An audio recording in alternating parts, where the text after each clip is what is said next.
আসসালামু আলাইকুম রহমতুল্লাহ বরকাতু। আমি নিশান হাইব্রিড এক্সটাইলের গিয়ার রিপেয়ারিং করা হয় এবং সিবিটি এলিয়ন প্রিমিও এক্সিও সব ধরনের গাড়ির কাজ করি।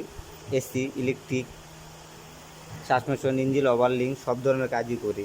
তো আজকে আমার কাছে আসছে গিয়ার রিপেয়ারিং করার জন্য। গিয়ারের চেনটা ছিঁড়ে গেছে, এই দেখুন চেনটা ছিঁড়ে গেছে। এই যে চেনটা ছিঁড়ে গেছে। চেনটা থাকে এইখানে থাকে চেনটা, এই চেনটা এখানে থাকে, যে এইখানেও থাকে চেন, দুইটা একই, একটা চেনই থাকে। এই যে চেনটা দেখুন, চেনটা এভাবে থাকবে, এটার ভিতরে এভাবে থাকবে। তো